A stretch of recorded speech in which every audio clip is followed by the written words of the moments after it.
Hello guys! Let's cook! Mag-stir fry tayo na chicken with string beans. Ang string beans ay sitaw. Ayan, may mantika na dito guys.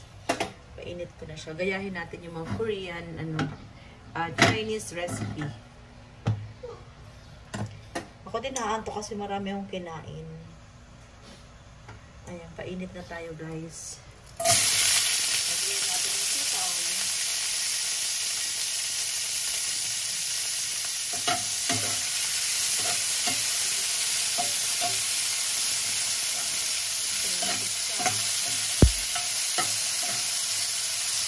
Lagyan natin siya ng oyster.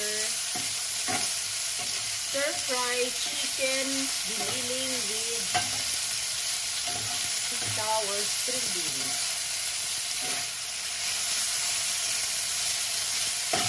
See guys. Itong fresh na fresh yung gulay natin.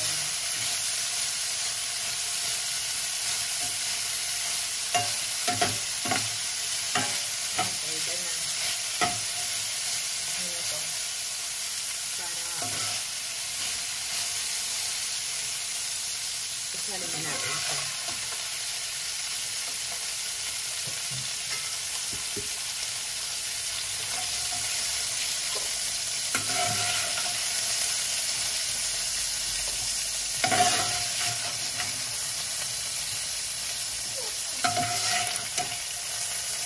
Maaga na naman tayo bukas. May pasok na bukas malamang. Kaya ang bagyo eh.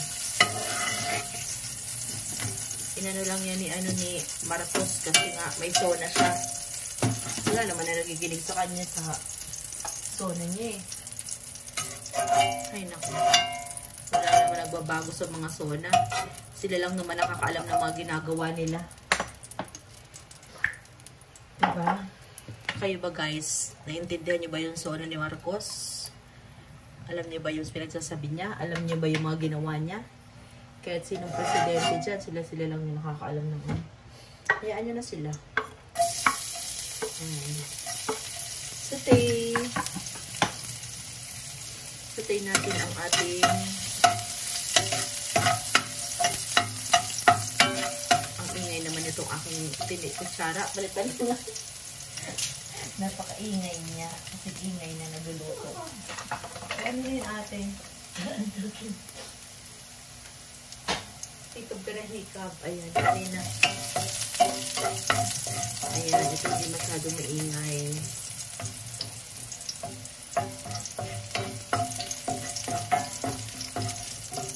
Maulan ngayon guys. Mag-ingat kayo sa ulan. Ayan, sa mga nanonood ng aking vlog, thank you so much. Ayan, marami pa ako mga videos dyan, mga old videos. Ayan, panoorin nyo, marami kayong makukuhang idea kung paano magluto ng simple na ulam.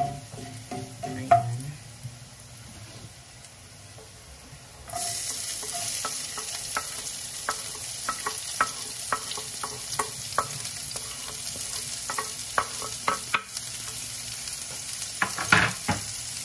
Ang amoy ng sibuyas bawang.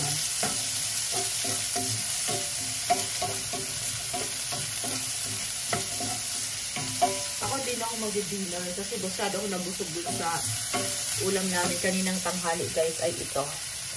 Ayan, may ulam pa kami. Sinigang na tuna belly. Ayan. Ilan ang kakain guys? 4 lang kaming kakain.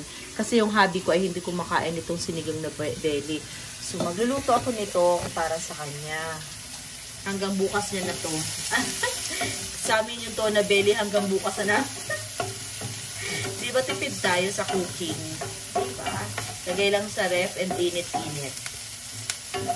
Ganun lang kami guys. Kaya pag naisipan ko mamalingke ako, good for 2 days na yun naluto. Hindi naman nakakaumay. Kasi alternate naman.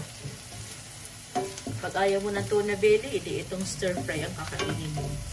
May bagoong pa kaming stock sa loob, kaya pag sawa ka na, di ba bagoong ka na lang. Naantok ka? Ako din naantok ako. Ha? I-plus natin. Sige.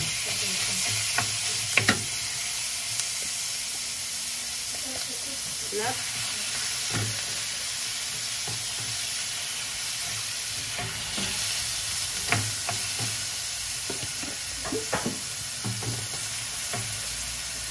Giniling na, bihira kami guys magbaboy, bihira kami mag-pork. Layo kami chicken, baka, isda. Yan ang aming pinakain. Ano na, pag natatakam lang kami sa mga, pag ako guys, natatakam sa sinigang na baboy, yun, nagluluto ako. Adobo. Adobo nga pala, hindi tayo nakakaluto, ano. Hindi kami mahilig sa adobo, mahilig kami sa sinigang. Ano te? Mahilig ako sa sinigang. Hindi ako mahilig sa adobo. Sinigang ang aking gusto. Ayan. Lakasan natin apoy.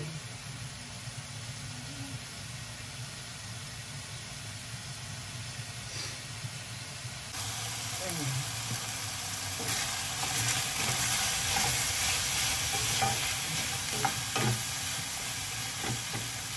Lutuin na natin ang ating chicken. Diba? Healthy chicken.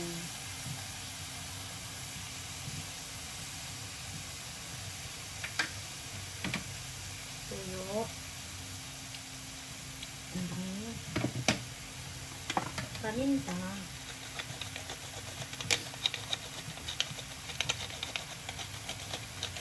Ako nagluluto ngayon guys, hindi si ate.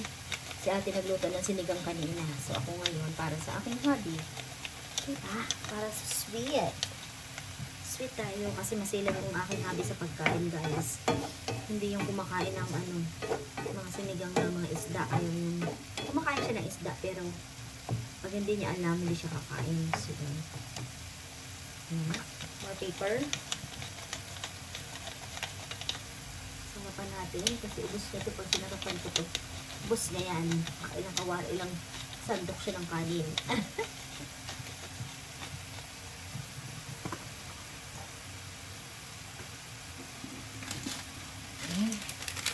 Lagyan natin ng seasoning.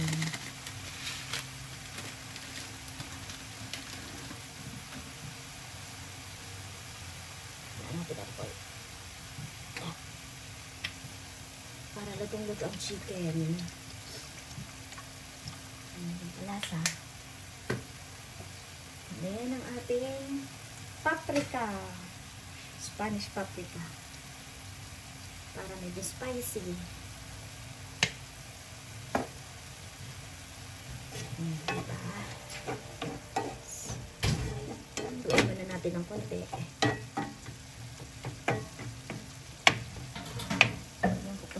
Kunting toyo kasi parang dapat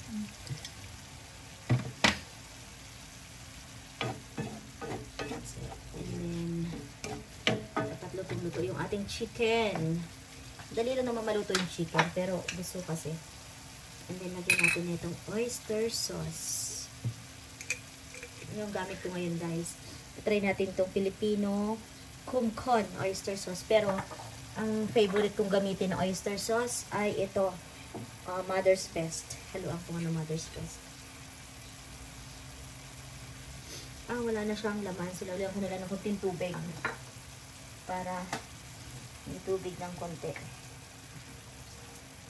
Dapat pala ito na lang. Bumili ulit ako ng isa kanina.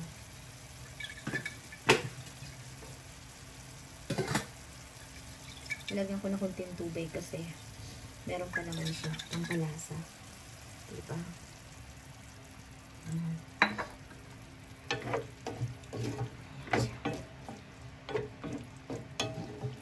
Takpan muna natin para ma-absorb yung mga lasa na nilagay ko dito.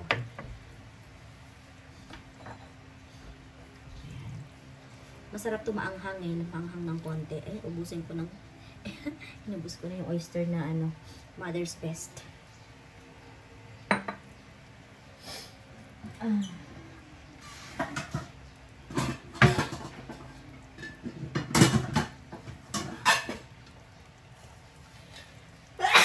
God bless.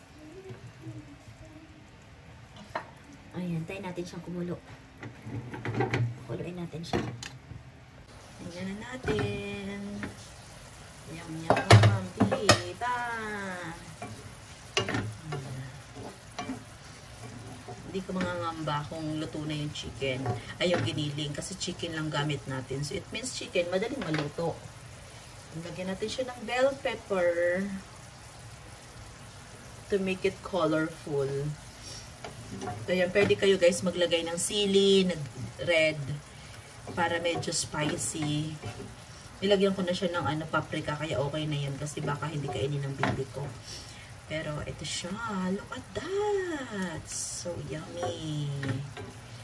Nakakain kasi ako nito sa restaurant, guys. Gagayahin ko siya. Siyempre, hindi ko siya alam na magagaya ko yun na gayon o ganun. Pero nakita ko yung mga ingredients niya. Lalasahan ko yung ingredients niya. Kaya yun. Tingnan natin. Ilagay na natin yung aking pinirito kanina ng sitaw. Oh, diba? Look at the sitaw. Oh, sarap. Sa kulay pa lang, sa itsura pa lang. Diba? Stir fry string beans or sitaw with bell pepper. Ayan, diba? Para healthy, gumamit na lang kayo guys ng chicken giniling. Make sure na yung chicken giniling nyo ay aamuyin nyo muna at dapat pink pa yung color niya, hindi brown, hindi kahit ano, para hindi siya sira.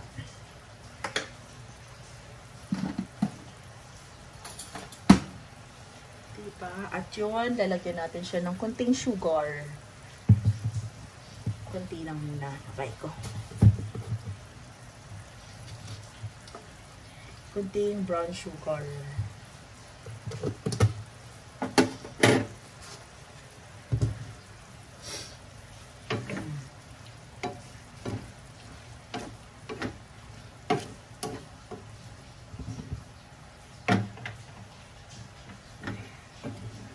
Nakasan natin ng konting apoy. Diba? Luto na siya, guys. Done! Thank you for watching. Like and subscribe to my channel sa Mix Vlog. Bell all para updated kayo sa susunod kong vlog and video vlog about food and travel. Ayan. Thank you to my members. Thank you all. God bless everyone. Ayan. Pa-member ka sa akin para magpa-member din ako sa inyo. Ayan. Thank you guys. Natin. Oh, lala. Sarap. Parang katulad ng restaurant. Yummy yan. Okay na. Thank you for watching. Bye everyone.